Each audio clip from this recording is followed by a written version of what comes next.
In this unit, we are going to discuss the anatomy and physiology of the human digestive system as a very important component to understanding how the food we eat affects our health and our physiological state. And so when we think about the digestive system, it's important to think about two main groups. The first is the alimentary canal.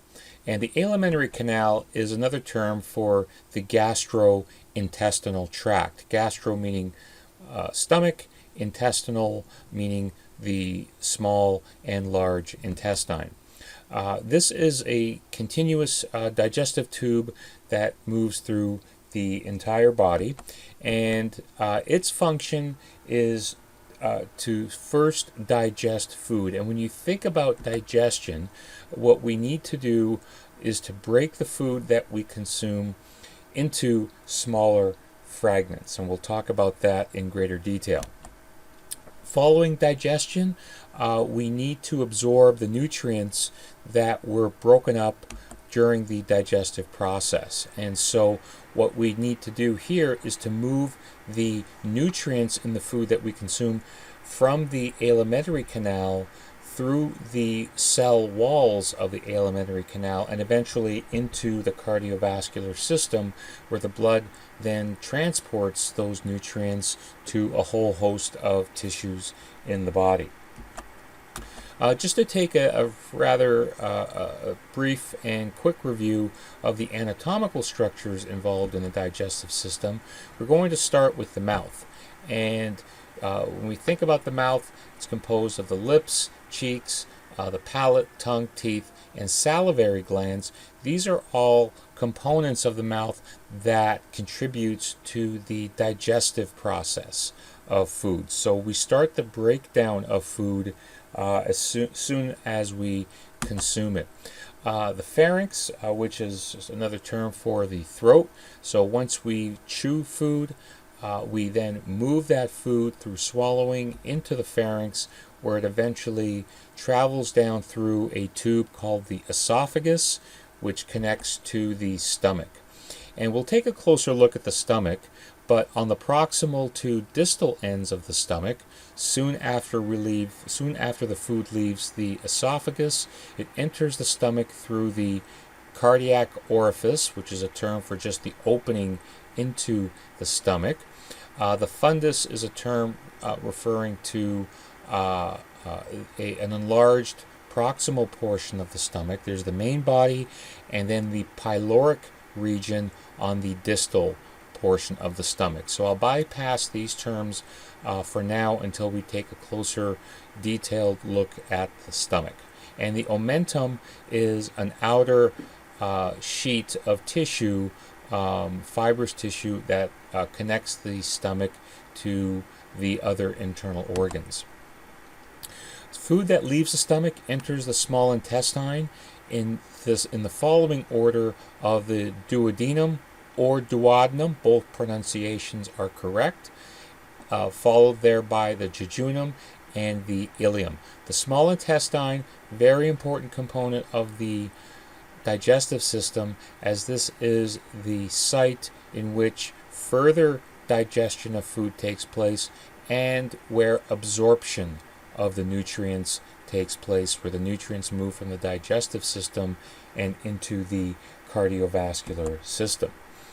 That food, which is no longer technically food, moves into the large intestine, which has components named accordingly in order, with the cecum, which is the first part of the large intestine, the ascending colon, transverse descending colons, the sigmoid colon, rectum, and anal canal in order, and we will address some of these terms a little bit later as well in Unit 3 here. So the alimentary canal is still considered to be quote-unquote outside the body, and when I use the term outside the body, I'm referring to the fact that the nutrients have not been absorbed into the cardiovascular system. And so if nutrients are not absorbed into the cardiovascular system, then we do not have the ability to use those nutrients for our physiological functions. The second major component of the digestive system are what are called accessory digestive organs. And so the teeth, tongue, gallbladder, liver, and pancreas are organs that all play an important role in the digestive process. And once again, when you hear the term digestion, digestive, just think about the breakdown of food that we consume. So this is an overall illustration of the anatomical features. We can bypass the details on the right-hand side. You're certainly free to read those, but in the Unit 3 lectures here, we will address these units individually. But as we can see here, we have the different components of the digestive system in the mouth, through the esophagus into the stomach, which is somewhat shaded here.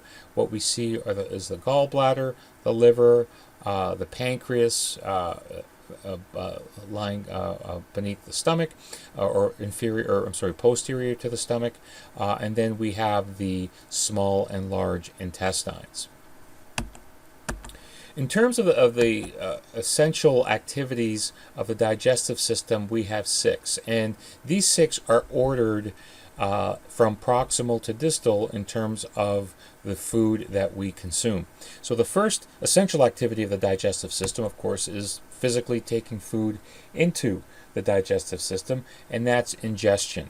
And the second phase is propulsion. So as we take food into the digestive system, we immediately start the process of breaking that food down, and then we move that food forward in the alimentary canal. The first step in doing this is swallowing, and swallowing begins as a voluntary activity. So when we've decided that we've chewed our food long enough, we will then make a decision to contract our tongue and push that food towards the posterior region of our oral cavity, and eventually that food will move into the esophagus. The second part of propulsion is what we call peristalsis. And so peristalsis is an involuntary activity of smooth muscle. So the esophagus, the stomach, small and large intestine have a layer of smooth muscle, and that smooth muscle will contract involuntarily. We don't have to consciously think about it, and that contraction will move food in a forward manner. And we'll take a closer look at this process here with this illustration. And so peristalsis results from alternative waves of contraction and relaxation of the smooth muscle. So in this illustration at the very bottom, the contraction of smooth muscle, we'll see in a moment here, alters tube diameter. And so if we take a look at a piece of food here, and so once we've chewed the food and that food enters the small intestine, the food that we've chewed, digested, and moved into the small intestine is now referred to as chyme. So chyme refers to partially digested food that enters the small intestine, and that food will move in a forward direction when we see here the smooth muscle of the small intestine contracts. And when the smooth muscle contracts, it decreases the diameter, increases the pressure, and that pressure will force food in a forward direction, provided that the smooth muscle in the forward area is relaxed. So with the relaxed smooth muscle here, this chyme will move along the path of least resistance, and that occurs because this smooth muscle here contracts. And so as that chyme moves forward, we see a wave of smooth muscle contraction, furthering the pushing of this chyme in a forward direction. And so the continual forward movement of chyme is what we refer to as peristalsis. The second major process involving smooth muscle contraction is called segmentation, and that's part of the mechanical digestion of food. So when we think about mechanical digestion, that is where we take the food that we consume and we start to break it up into smaller and smaller pieces. So this begins with chewing. We mix food with enzymes, and those enzymes are contained in saliva that we secrete from our salivary glands. And with the aid of the tongue, that food in the oral cavity, in the mouth, gets mixed with that saliva containing enzymes, and then we swallow that food. When that food gets into the stomach,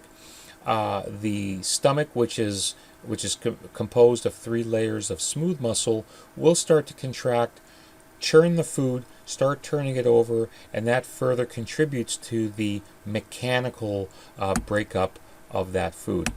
Once we get into the small intestine, segmentation is a process that does involve smooth muscle contraction, but as opposed to peristalsis, segmentation will hold chyme in a small region of that intestine, and we'll take a look at that on the illustration here in a moment.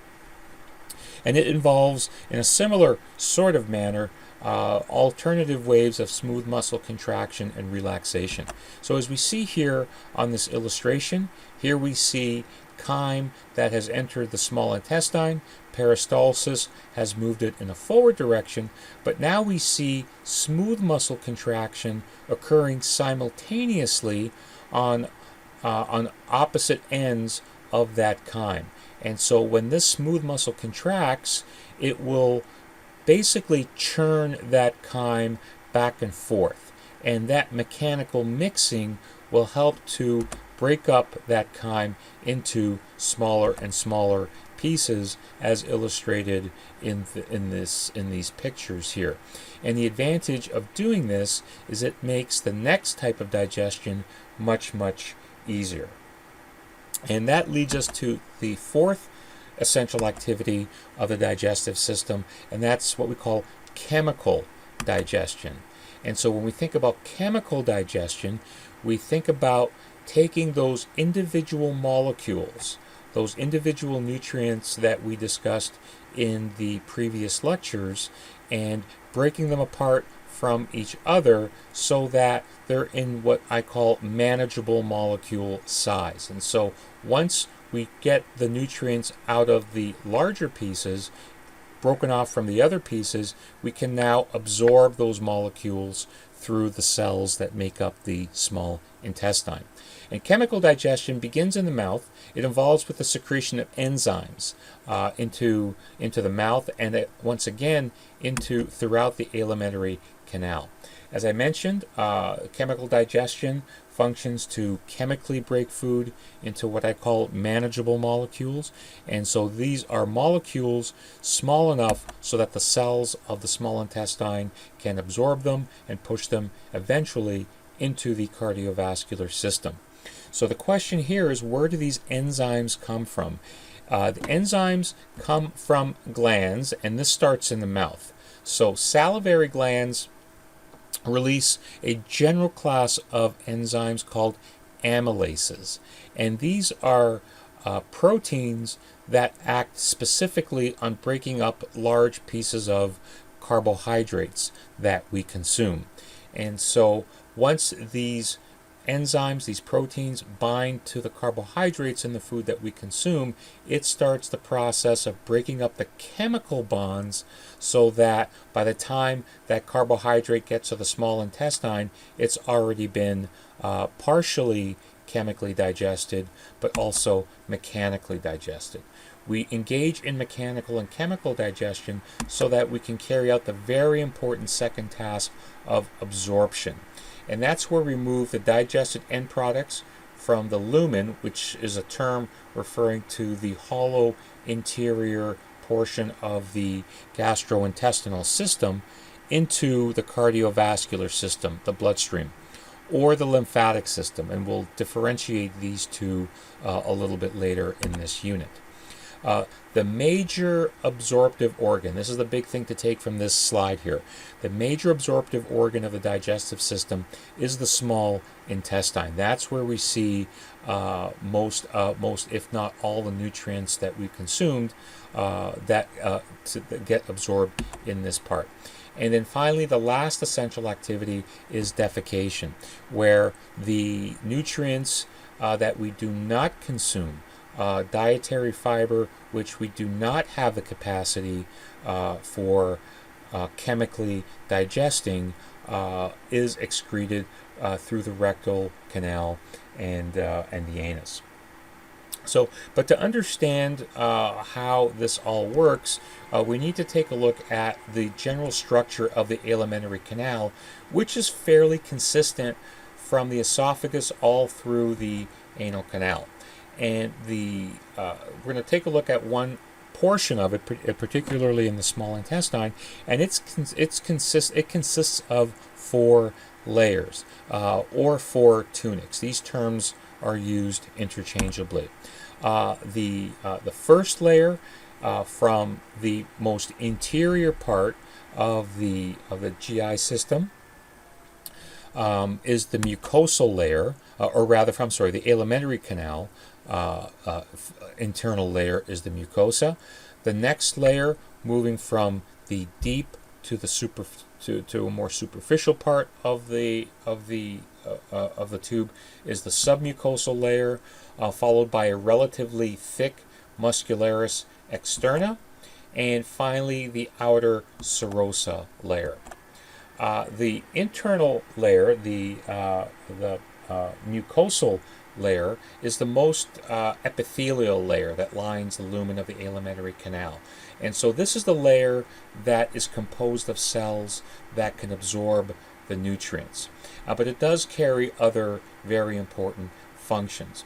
And so, as the name indicates, mucosal layer, it functions to secrete mucus into the digestive system as a means of enabling the digestive system to allow the smoother movement of food and chyme throughout the different regions.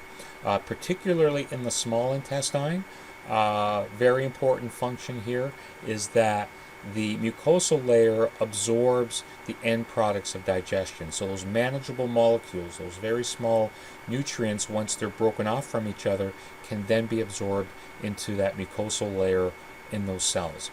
And the mucosal layer also protects against infectious disease. So the food that we consume does carry a range of different contaminants in it, but we don't always get sick when we consume food because the mucosal layer does provide that film of mucus protecting us from such contaminants that could make us sick.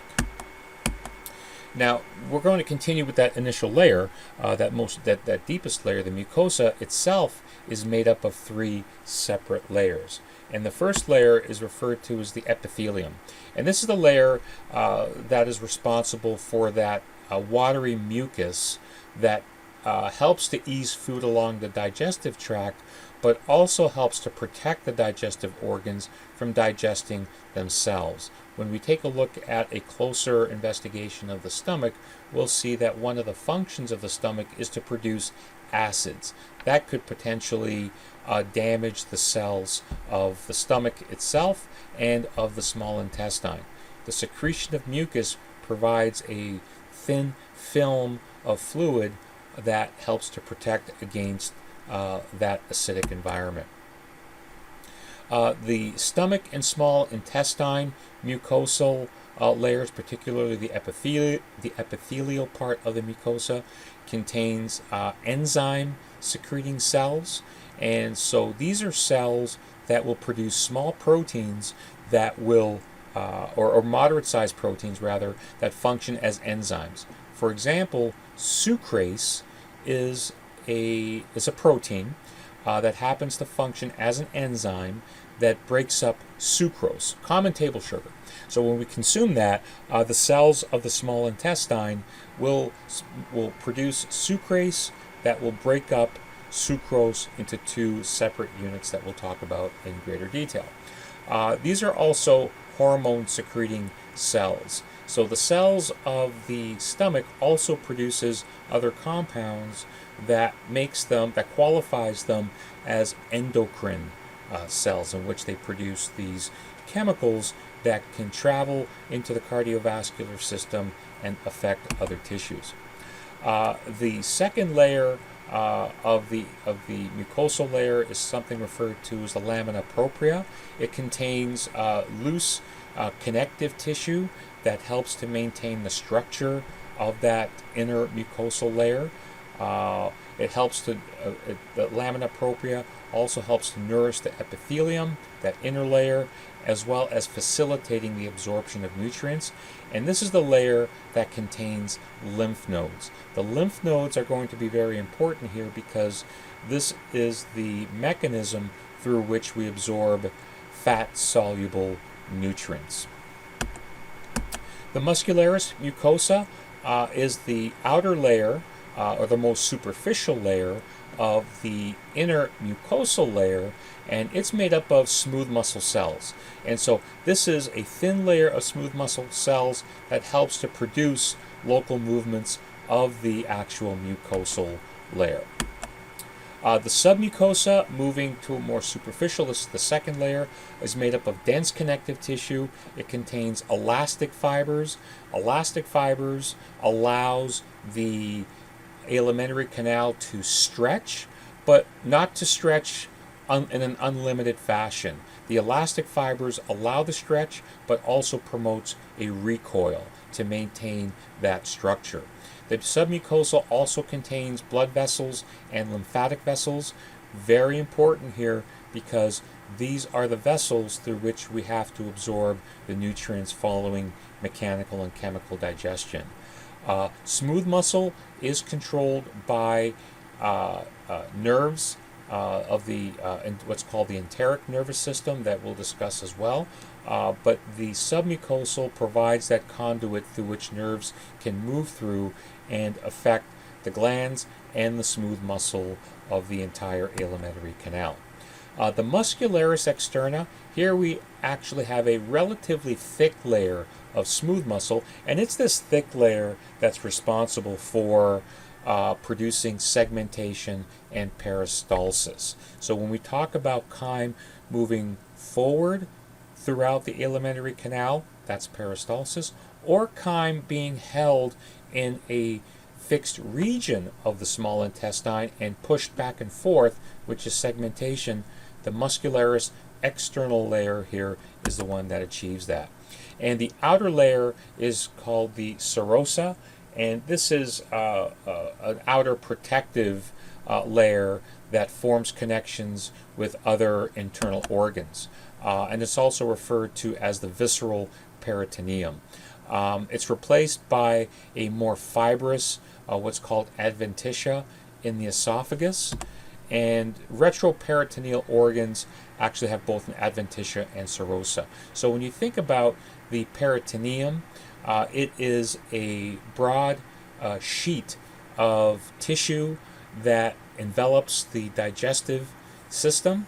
And so a retroperitoneal organ is one that sits outside of that broad sheet that encompasses and surrounds the digestive system. The kidneys, for example, are considered retro behind the peritoneum, so it sits outside of that sheet of connective tissue.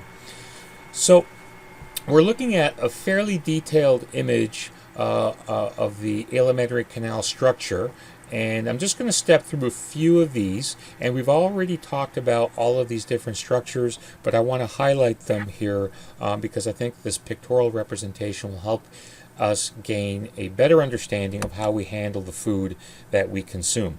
And we're going to start here in the lumen, right? So the lumen here is that hollow interior layer of in this case, the small intestine. And so this is where the chyme exists after it has been partially digested mechanically and chemically. The most interior layer moving from the lumen towards the superficial part is the mucosal layer, made up of the epithelium, the lamina propria, and the muscularis mucosa. And you can see here in the red, this is that layer, that very thin layer of smooth muscle cells that when they contract, it controls the glands and the movement of the entire mucosal layer. We see here the submucosa, composed mostly of connective tissue, but as we can point out here, we see yellow, which are nerves, we see blood vessels, and so we have to have a means of communication between the digestive system and the cardiovascular system, and the submucosa provides that conduit through which all of those blood vessels and the nerves move through in order to affect the glands and the smooth muscle. Now we see a fairly thick muscularis externa composed of what's called a longitudinal layer and circular muscle. So the circular muscle is named accordingly to its structure in that it encircles the entire alimentary canal. So when this muscle contracts, it will have a tendency of collapsing the lumen and push it interior and decrease the cross-sectional area. The longitudinal muscle, which sits on the outer part, the cells are laid in a longitudinal fashion along the alimentary canal, so when this muscle contracts, it will have a tendency of pushing chyme in a forward manner.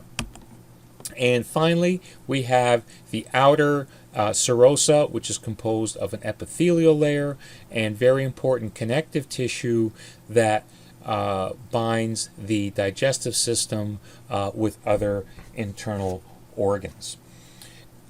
And if we take a look at this picture here, this is going to be a closer look at the microscopic structure of the small intestine. And this is something that's going to be very important because we're going to come back to this when we talk about how effective we are at absorbing nutrients.